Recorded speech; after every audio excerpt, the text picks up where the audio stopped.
Welcome to the Industrial IoT Spotlight, your number one spot for insight from industrial IoT thought leaders who are transforming businesses today. With your host, Eric Walenza.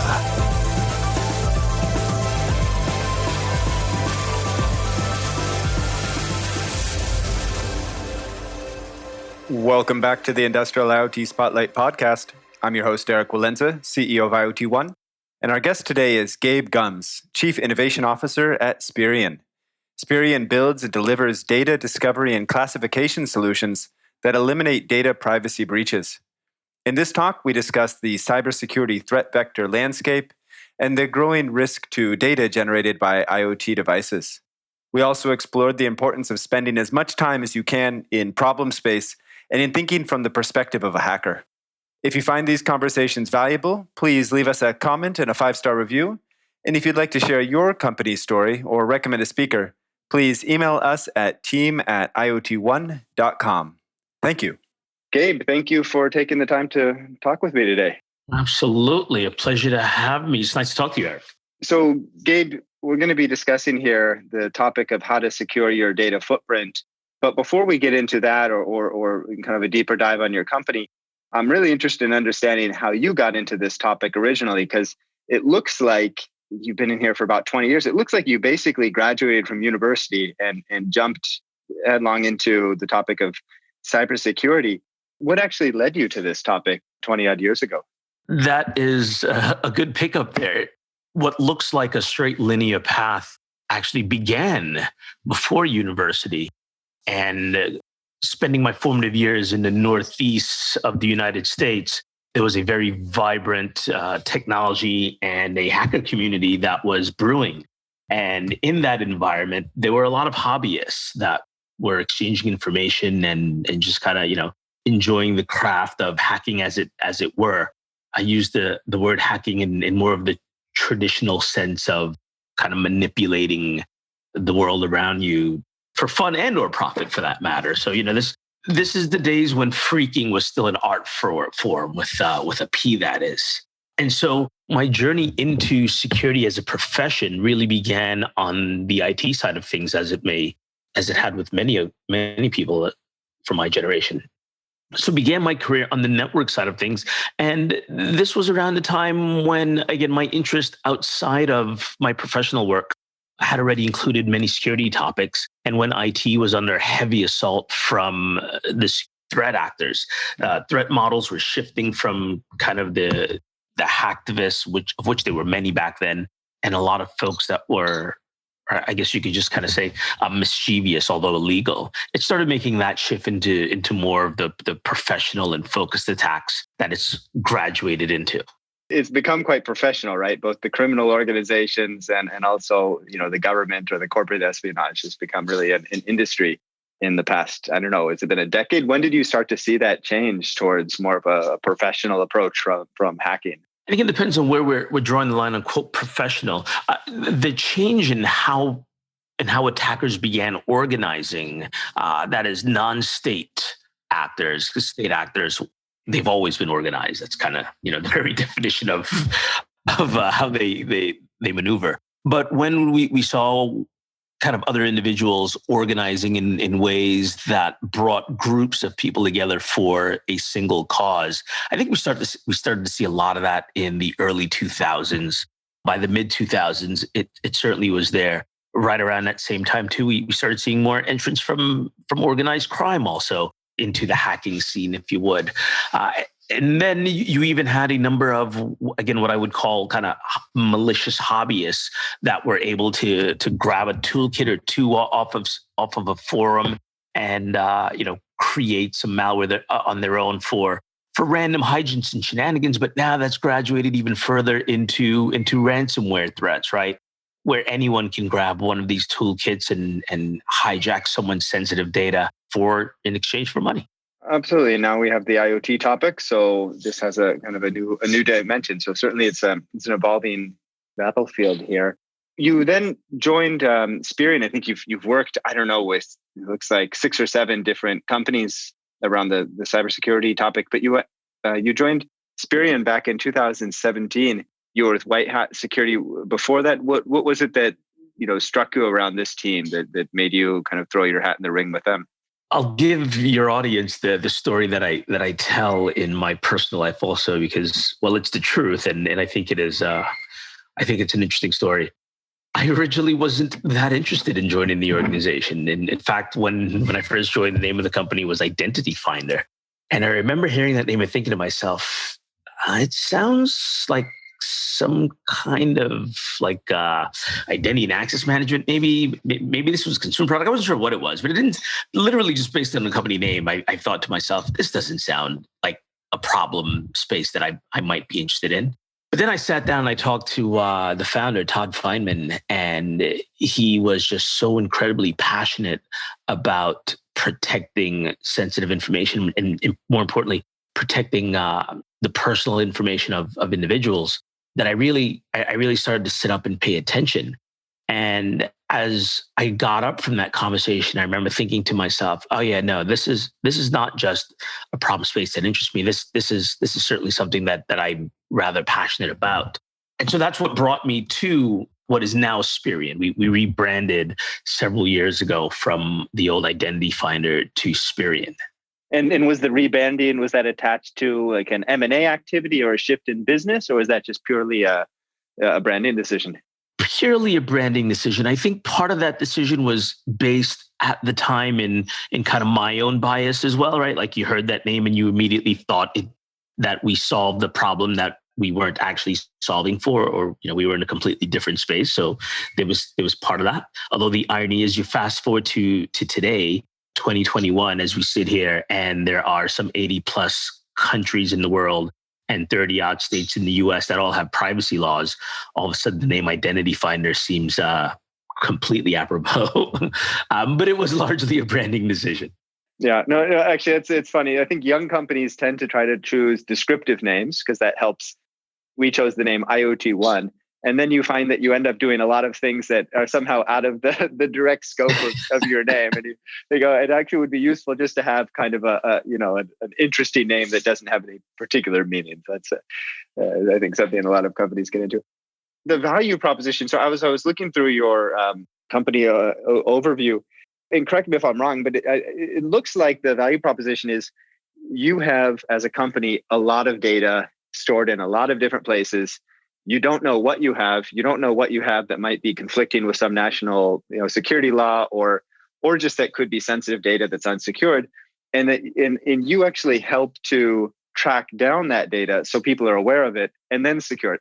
If I'm correct, because I thought that was quite interesting. Because normally when I have conversations with security professionals, it almost feels like implicit that your data is somewhere in a known location, and it's just about securing that location.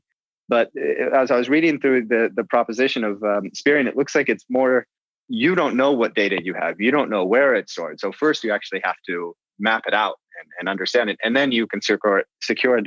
Is that, am I kind of on the right track here, or how would you frame the value proposition of Spirion?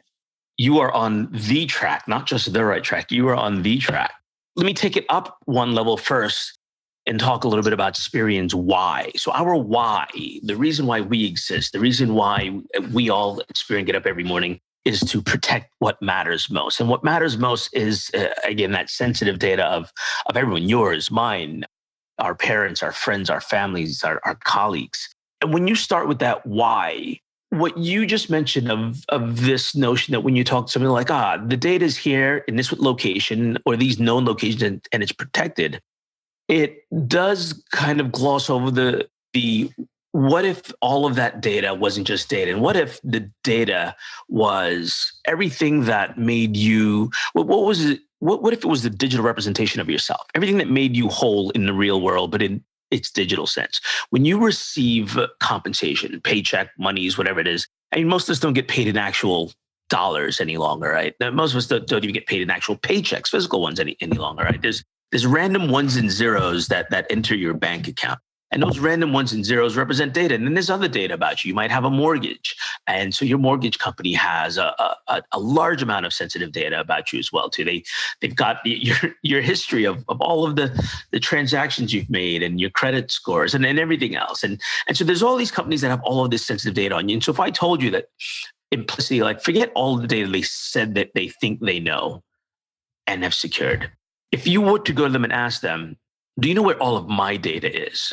You would expect that answer to be yes. You would want that answer to be yes. But the truth is, that's a very difficult challenge for most organizations. And it's largely because we create just so much data. We create a massive amount of data. Being on a show who has its roots in IoT in particular is responsible for generating an ungodly amount of data, including sensitive data, right? Like I think about wearables and I think about the utmost in sensitive data, knowing my physical locations and my activities and even health information about me. That's a lot of information to create on a regular basis. And then we share that information. We take that information and we say, I would like to be able to study this information further and maybe even find other people like the ones that I want to sell more things to or become parts of groups of whatever it is. And so I analyze that data and then I share that data with other people and they analyze it and so on and so forth. And before I know it, my data is now everywhere. It's no longer just in that one place. It is in multiple places. The thing about data being digital is when I send you a document, what I'm really doing is replicating it. I haven't actually sent you the document. I've sent you a digital copy of the document. And so now there are two copies of that document. If that document had sensitive data in it, well, now there's two copies of it. And so the challenges that we solve for are exactly as you mentioned, finding all of that data, because you have to know where all of it is. You cannot secure it all if you do not know where it all is. That is just a statement of fact. I don't think one could argue that. And then because we have so very much of it, so very much data. And again, I think that IoT world is a great example of the data explosion we've seen. And I believe I've heard it quoted before that most of the data that we've created as a race, as a planet, as species, was created in the last like 5 or 10 years or whatever it is, right? So then you've got to be able to automate all of that because there's no way you will keep up with being able to find all the data, identify it, classify it for what it is, and even make sure that you slap a label on it so that when it moves around, other people know what it is, other technologies know what it is, and so forth. And you've got to start doing that not now, but right now. Because again, if the largest amount of data in mankind's history is created in the last 5 to 10 years, and we expect that that's just growing exponentially, if we don't start now, the problem doesn't just get a little bit worse; it gets exponentially worse. And so the process here, is it kind of a white hat data scraping exercise where you kind of send spiders into a network and you just root out the data based on what would this be? Would this be searching for metadata, keyword searches for categories, and then you said you then attach a tag to the data so that if it's replicated, you're able to track it or identify it as it moves to different systems. Can you just explain a bit the process that you would apply here to execute on this? Yeah, it's all of those things. So in an oversimplified manner, it is kind of just going out and crawling all of the data and looking at examining it. To be a bit more specific, what we do is we reach into all of those structured and unstructured environments in the cloud and on-premise and on endpoints. We reach into all of the locations that data lives. We get into those locations and we start identifying sensitive data. And that will differ from customer to customer. It will largely depend on what type of business you're in. It will dictate what type of sensitive data you have. Every company has some very similar data types, right? We all have some financial data. We definitely all have employee data. And we certainly even may have some intellectual property in there. But then, if you happen to be a medical device maker, you may also have some clinical trial data inside there. And you have depending on what business you're in, you may have lots of different types of data, but we go in and we find it in all those locations. But whether you're keeping that on a NAS drive somewhere or a laptop or in an S3 bucket in AWS, right? It doesn't matter to us. We're going to go find it. And there are different techniques and technologies we actually use to find it. Because the thing about data is it doesn't look the same in every environment, right? Like not even a little bit, in fact.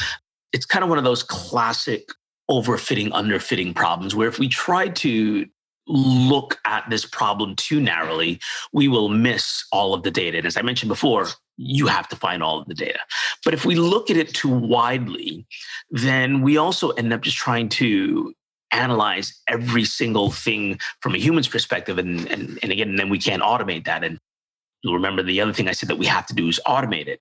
And so we use a combination of tools and techniques and machine learning and regression models and you name it to look for data in different ways because different data types even are structured differently. Some data is extremely well defined and well formed in their patterns, like a credit card number.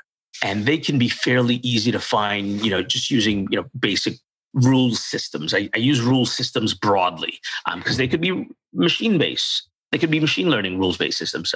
They can be non-ML rule-based systems, but they're very good for rule-based systems. But then you have things like names, which are not very good for rule-based systems. Names can be weird, to say the least. And here in America in particular, we have a lot of different cultures that all exist natively within the country and that make their way here every day. And so names look like every name on the planet. So what does a human name look like? Sometimes it looks like just a noun. And so finding things like names are the types of very difficult data finding challenges that we solve for.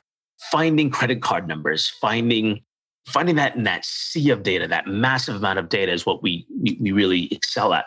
And then we put those controls around it. Then we slap that tag on it and say, hey, wear this around your neck so that everyone knows exactly what you are and make sure that you don't leave the building by accident, for example, right? Have the data loss prevention technology stop them from exiting. But then also allows for things like developers to be able to then take that data set, de-identify, and then they can use it in testing out their new system. So they're not loading production data in a test system. Again, that gets really, really, really problematic when you're dealing with sensitive data, especially people-sensitive data. If that is my health information, and that's being tested on a new system, and that system fails, or it's attacked, et cetera, that's problematic. But then you have a privacy issue. Do I really want that developer seeing my health data? Like, he's not a medical professional. I don't really want that person having access to that data. In fact, they're not legally even allowed to here in America, right? So find that data and then remediating in different ways, where different ways might be encrypting it, but it might be in de-identifying it. It might simply be in moving it to a more secure corner of your infrastructure. Anyone who approaches solving for data security with any one hammer is going to find themselves breaking a lot of things because we're not surrounded by nails. That somewhat cryptic analogy is we have to apply different remediations to the data itself. We have to not just try to apply controls to our ingress and egress flows, because that's not how we operate in the real world. And the stricter we make those controls, the more humans are likely to try and circumvent them if they're just trying to do their jobs. So what we aim to do is reduce that friction while protecting that sensitive data. Find it everywhere. Make sure that we're automating that process to remove as much human elements out of the mix, both to ensure that we can scale it, but also to remove any of the human frailties, like namely all of us looking at the data in the same way, and then making sure we protect it, remediating it, and doing that in the different ways that might be necessary. If you need to share that data, if you need to analyze that data, if you need to simply hold on to it for some period of time because you have some law that says so, we enable and empower businesses to do those things. I guess when we think about data that you would want to secure, at least from my layman's perspective, there's two big clusters that jump out at me. One is the personal identifiable data. So anything that's related to a human that for privacy reasons should be somehow protected. And the second is something that's related to intellectual property, whether it's research or how a manufacturing process works.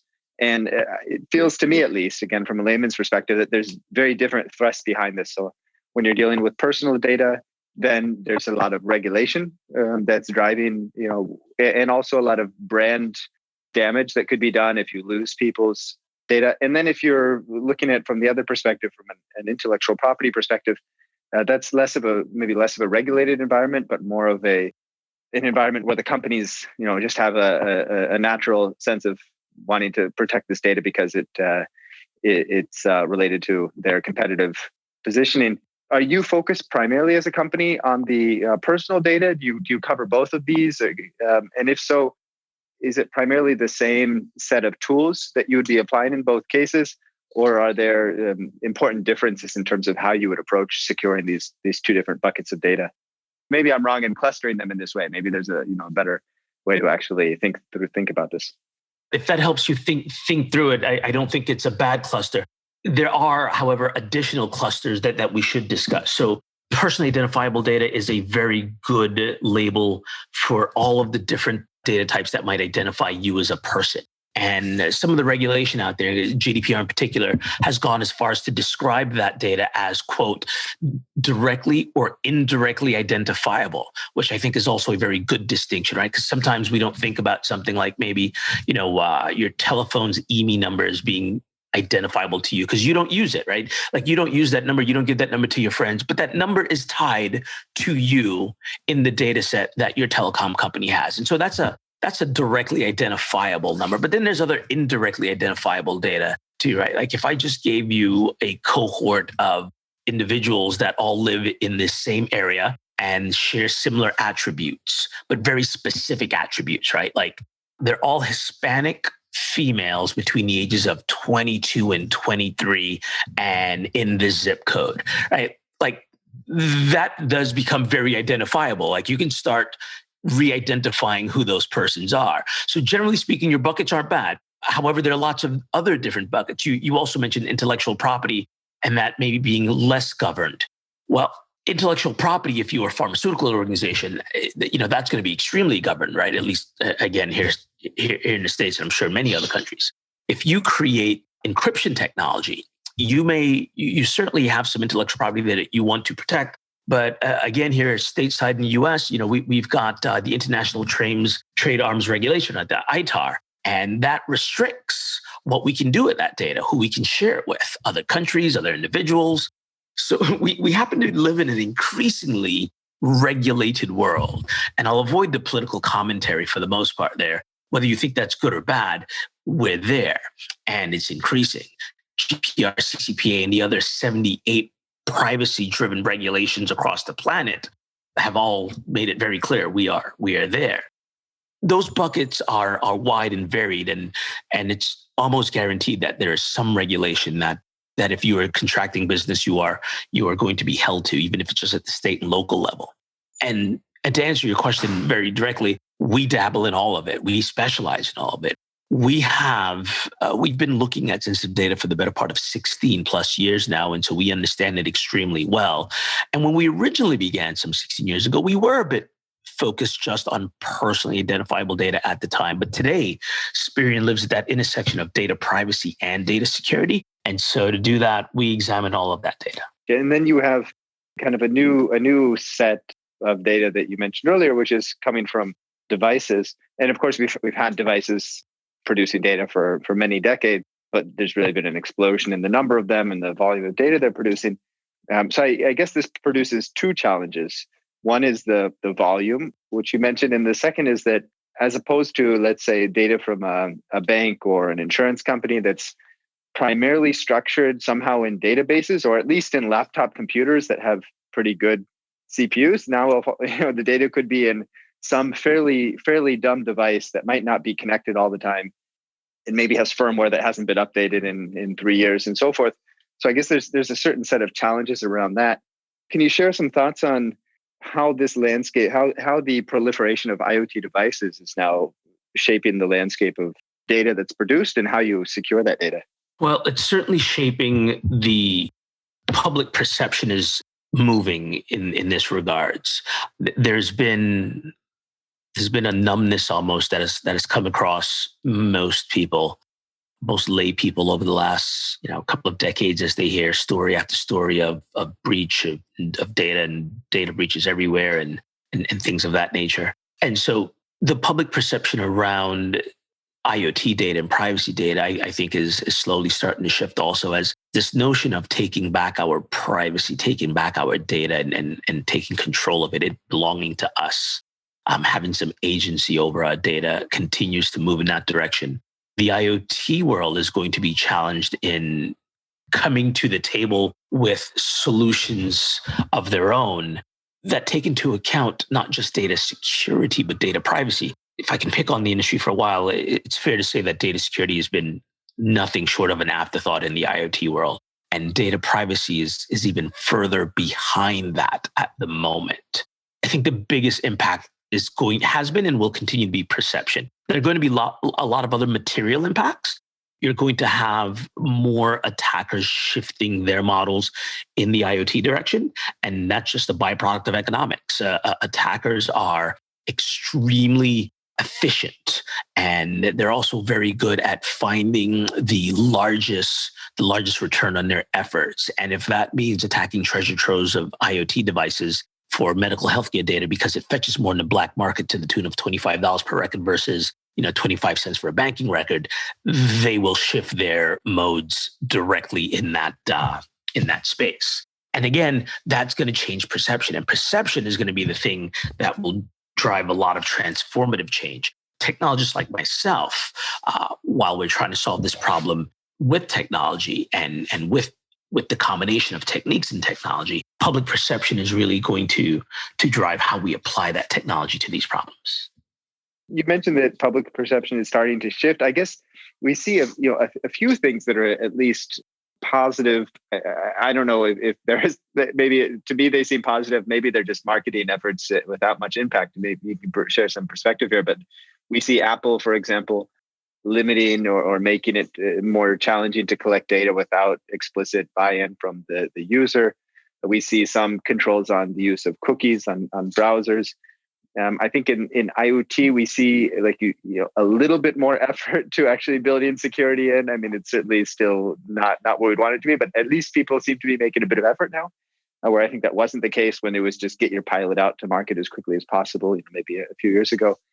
Do you see us moving in a positive direction? I suppose it's probably messy that some things are improving and some are not, but what trajectory do you think we are on right now in terms of data, just from the infrastructure to allow people to control their data? Are we moving in a positive direction at all? We are. We're moving in a very positive direction. If I can actually mention another project I have. So I host a podcast of my own called Privacy Please, where we talk about security and privacy issues, unsurprisingly. And on the show recently, we've had two guests on that from two different organizations. And both these organizations allow anyone, yourself, myself, just individuals, to take control of their data and take financial control of their data, take more financial agency over their data. And it empowers them to control who can sell their data, who can share their data, et cetera, and return some of that again, economic agency to the individuals. That's a very positive direction. There are more of these organizations coming online every day. The realization that Facebook shouldn't be allowed to make billions of dollars off of your data and you not share in that wealth is one that, again, public perception is turning towards. And to answer your question, the tools, are the tools and the I think you said avenues, are those things there? Are they developing to get there? Yeah, and the two organizations that I mentioned, they're just some of the players on the scenes doing these things. Okay, interesting. No, I was just in a meeting earlier today where there was a chemical company that also produces a lot of consumer products, and they're now building some IoT products. So things like a consumer product that would analyze your hair, and then they could customize shampoo specifically for you based on the chemical composition. And then I raised this question. I said, okay, that's great. You have one data set from your one device, and you're producing one product for that.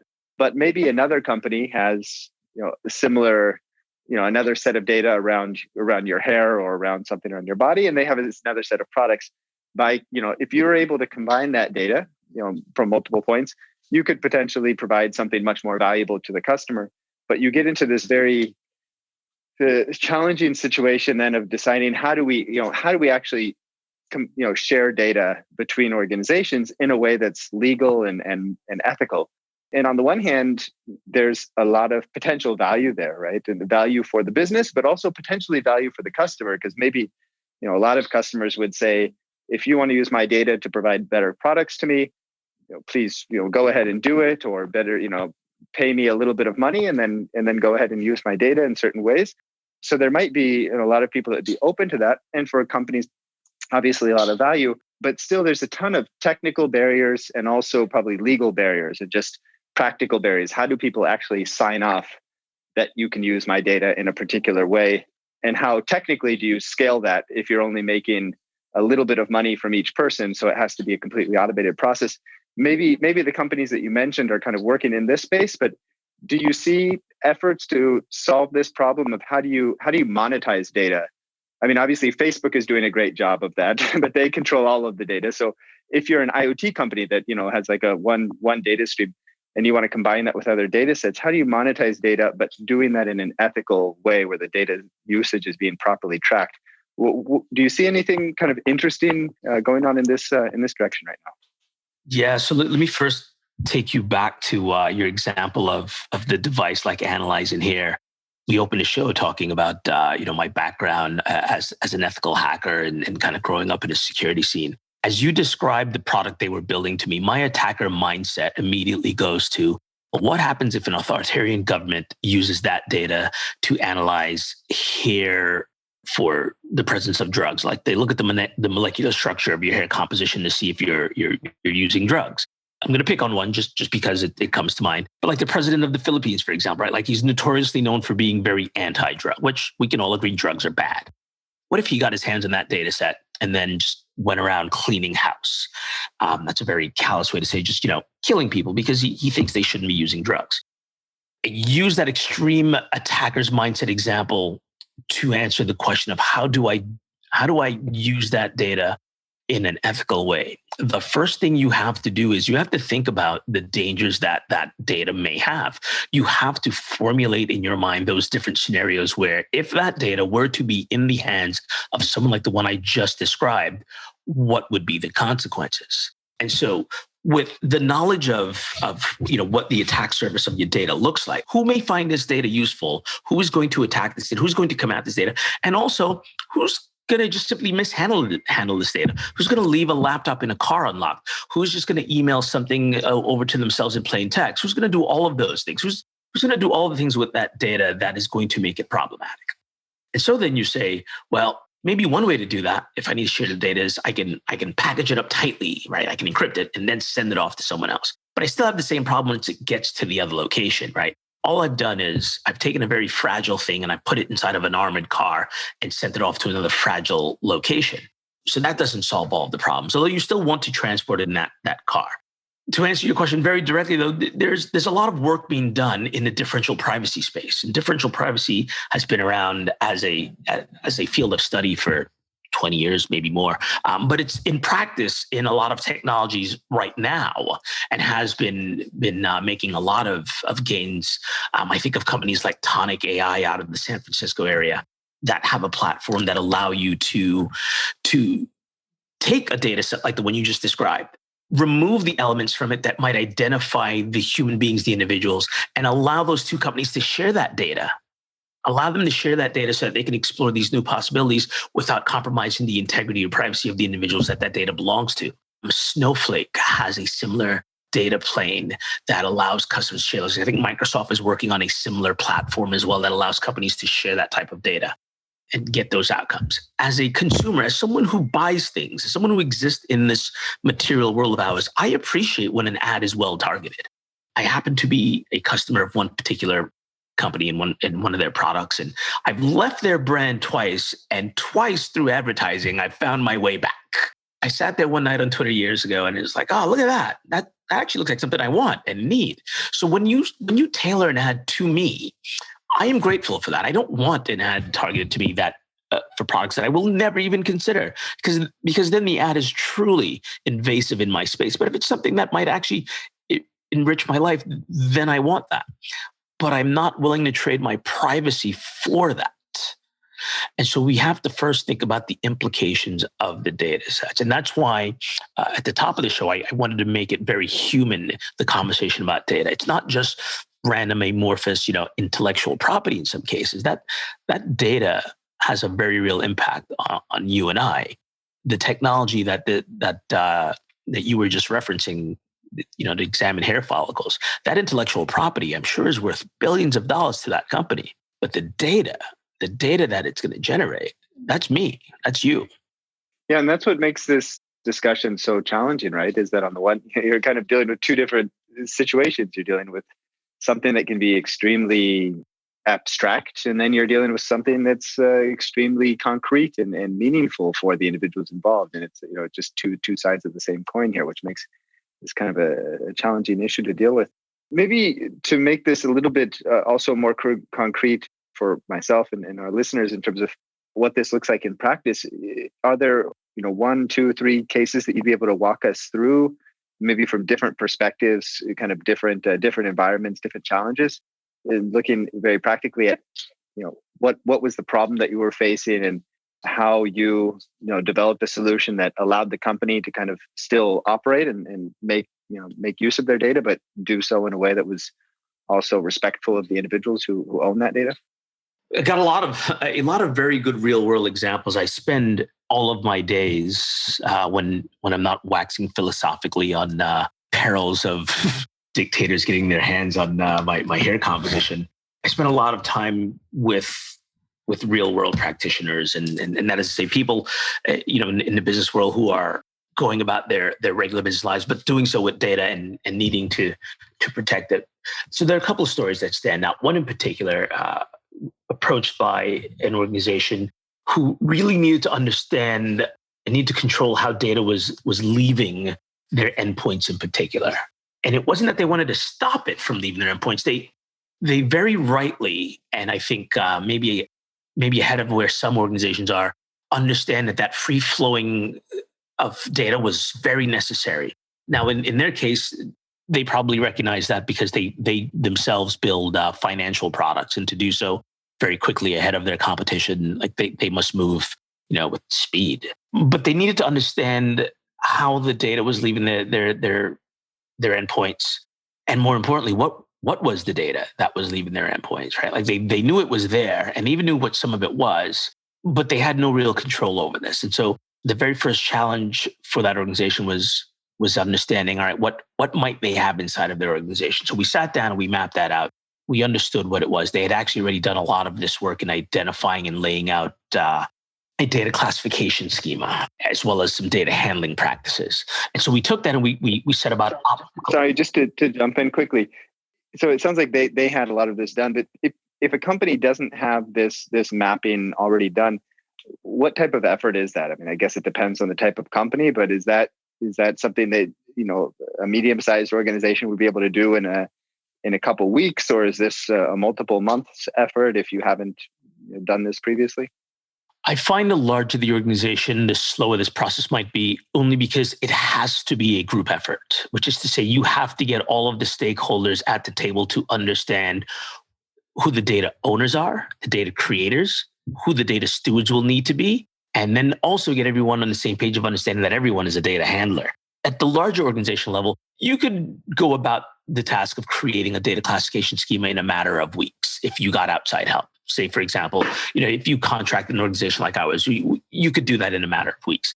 If you did this on your own with someone that at least had a base understanding of what a data classification schema looked like, or did some research and came up with it, you could accomplish this again, I think, in a matter of, call it 12 weeks, right? Like 3 months. I think that would be reasonable. I'm, of course, there isolating a lot of factors that could impact that. Some businesses move a lot more nimbly than others, and some get mired in politics and bureaucracies. But if I did this in a vacuum where it's just the people going about the task, it's not so much Herculean. It's that as the larger the business, the more stakeholders you have, the more data creators you have, the more data owners you have, the more data stewards you have, et cetera. And you need to make sure that you've got input from all of those to understand where their concerns are, what data they have and transact and work with. You need to know what the marketing team is doing. So are they collecting customer data that includes just emails and phone numbers, or is it more than that? You need to understand what it is, what the core of your business is doing. Let's say that you are in the transportation business. You need to understand what information you have on customers. Do you keep very detailed logs of their travel activity, where they go, where they come, et cetera? That's also, again, very important to know, because that's different. Those are different data types that we'll need to go find, but there are also different data types that need to be treated differently, and different data types that will need to be shared and secured differently, et cetera.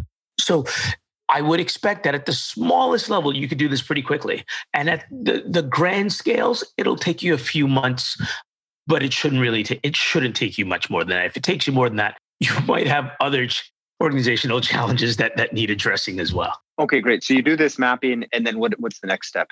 The next step in that mapping was, okay, now we have to, the immediate next step was, now that we know what all of the data is, and we understand the sensitivity of all of this data, we know that we have a development department that creates products that test human hair, and so they've got a bunch of trial patients. So they've got very specific data on those individuals, and we've got a marketing department, and they collect a bunch of other data. I'm just continuing the same company, not picking on anyone there. And then we say, all right, here are the handling policies for that data. For that trial data that we collected on customers, no one's allowed to handle that outside the company, period, full stop. That is company confidential and private restricted information. And it's also sensitive data, that personally identifiable information, and maybe even some health information. There's certainly bioinformation. And so we're going to keep that under strict lock and key also, right? But this other set of data over here, all of these press releases, et cetera, those are all now public data. So we're going to go ahead and classify those as being public. And for all public documents, the handling policy is that anyone's allowed to share it. And then we're going to classify some other things as restricted, where it's maybe an internal memo. It's not sensitive data, but really no one outside the company should be seeing this, right? So just restricted data. And then we're going to dictate that handling policy of, for restricted data, you're not allowed to share this with anyone outside of the company, but you can share freely inside the company. So alongside that classification schema, you have to have data handling policies. How is this data allowed to be used? And again, that's why you have to have the stakeholders at the table. Because if you say things like that clinical trial data is not allowed to be shared with anyone, then there's someone else at the table that says, wait a second, we're currently working with partner down the block to come up with this other great product, because we overheard a podcast where we got this great idea that if our two companies work together, we create even better product. And so we're doing that. But now you're telling me my data handling policy won't allow for that. So that's going to cost the business another $10 million next year, because we could create this new product. And that's why you have to have everyone at the table, because you need that input. You need to understand, okay, you will need to be able to share that data. So here are some additional handling policies for sharing that data. You will need to de-identify that data such that it is not re-identifiable with X number of tuples, right? So you got to get very prescriptive at that point once you start getting more permissive with how the data will be handled. And so then you have to have this data handling policy in place. And so, we sat down and helped them work out data handling policies, et cetera. Or we reviewed it with them, I should say. Again, they'd done much of that work. And where we really came in was the hard work of operationalizing that. So now that there was a data classification schema in place, the organization knew what all of their data was that they collected internally and they generated, and they knew what classification they wanted to give it all. Some of it restricted, some of it internal, et cetera. They then had already determined how it needed to be handled. Now we came in to help them operationalize it. So we took the data classification policy and we said, all right, these are the 10 different data types that you have, et cetera. And we scoured their environment for that data. And then we labeled it with their same classification schemas. The stuff that they said was confidential and sensitive, we labeled and tagged confidential. The stuff they said was public, we did. The stuff they said restricted, wasn't. And so then we started operationalizing that, where all of our internal restricted information isn't allowed to be mailed. So, we made sure that their mail blocking technologies knew how to read and pick up our restricted tags so that those things wouldn't happen. And then they also had, policies, like all of the, and I'm using a similar analogy to the public one I'm talking about. They had similar customer data, but not the same type. They weren't in the manufacturing world, but they had similar sensitive customer data. And that information wasn't allowed to be shared with third parties. And so we automated some restrictions on where that data could be stored, so that if someone were to try and save it to a location that was shared, it would automatically be moved from there, et cetera. we continued that exercise until all the things were in place. And after, the course of a few months and some tuning and improving that, we were able to give them this knowledge of how their data was leaving their endpoints in particular, but equally the comfort of knowing, okay, it's leaving and we want to continue to leave, but we also now know what it is, where it is, and how it's protected. So it leaving and moving around freely is no longer the problem. Now we found it, we've identified, and we're protecting it operationally. So there's a point that you mentioned that I want to return to, which is this issue of organizational alignment. And I guess there's just, you can see I like to think in things of two because it makes life easy for me. So I can think of two different scenarios here. One is the top-down corporate scenario, where corporate saying, okay, we want to map the data in our organization wide and then come up with policies and frameworks around that. And there's a lot of alignment issues there. And the other option could be a product, let's say a product manager or the R&D department or the marketing department. So some function or some, maybe the general manager of a country, like China, says, okay, we want to control the data with the China data. So this could be also done by some business unit or some function or some product group within the organization. And I guess on that, then you would have a simpler situation, right? Less complexity in terms of alignment, but also you could come into a kind of a proliferation of different approaches taken by different parts of the organization. What is maybe you can share, on the one hand, is there kind of a best practice, one or the other, and then in reality, what do you see as being the more common way for companies to approach data? Is it more top down or is it more bottom up from different units within the organization? Companies tend to take different approaches. From a best practice standpoint, strictly speaking, there's very prescriptive ways that you can go about this. So NIST, the National Institute for Science and Technology, they're US-based organization, a bit US-centric. So they have a data privacy framework. They have a cybersecurity framework. They have a data privacy framework. And those certainly serve as very good best practices for how you can approach this. The question of whether you approach it from the top down or the bottom up, I think is best left to the type of organization you might be. Some companies operate a bit more nimbly than others, in which case taking the top down approach, I think, works well for those nimble organizations versus the bottoms up, which has to be quite a bit more tactical. That works well if maybe you're not quite so nimble. Although if you are nimble, then you can get through that exercise faster. There's an argument to be made there for sure. So there isn't a one size fits all, but I certainly would start by looking at things like the NIST privacy framework as a way to approach this as a very structured framework for whether you come at this from the top down or the bottom up. Although I should say that NIST does kind of approach it from both levels. It is split into multiple different sections. Some of them are very policy focused. Some of them are very technology focused. And so it does come at it from both angles. Okay, great. So Gabe, what are we missing here? I think we've covered a fair amount of territory already. Any critical angles that we haven't touched on yet here? Critical angles. I think we've touched on it, but I think that the thing I'd reiterate is it's the acting now. If we're not doing something about it now, if you're not doing something about it now, if everyone's not doing something about getting a handle on their sensitive data now, the problem will only get worse. The best time to do it is now. The second best time, the best time to have done it was yesterday. The second best time is right now, right? Like that's how that saying goes. And so I would say the same thing is true for the IoT world. If you are engineering products and not thinking about the privacy and security of the individual's data that you have in those systems that you're generating, the best time to do that certainly was yesterday. And the only better time than that is right now. Where is that data? Can you keep up with the scale at which you're generating that sensitive data to also find it, protect it? And if not, why aren't you acting now? Yeah. I was talking with a company a few months ago, which they developed some technology. I forget exactly what, but it was like for keys for anonymizing data or something on devices. And they did a study of for their customers, the cost of building security into the product versus the cost of kind of slapping security on after the product's been launched to market. And it was something like a 12x increase in cost for security if you try to do it after the product is already out in the market versus if you build it in during the design process. So certainly, if you think your product might succeed, then build it in from the beginning, right? Don't get it out to market and then try to handle that situation once it scales, because that's going to be very, very messy. Gabe, what's the best way for people to reach out to you or to the organization at large if they're interested in following up on this conversation? Yeah, absolutely. So you can reach out to me directly. You can find me online on LinkedIn, Gabriel Gumbs. I'm also on Twitter at Gabriel Gumbs.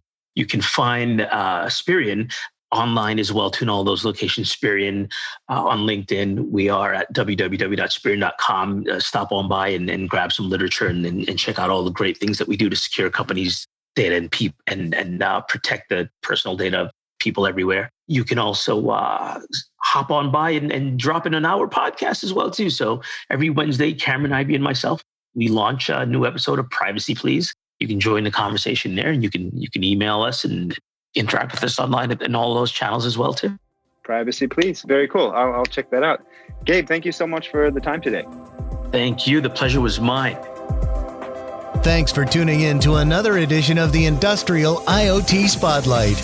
Don't forget to follow us on Twitter at IoT ONE HQ and to check out our database of case studies on IoT1.com.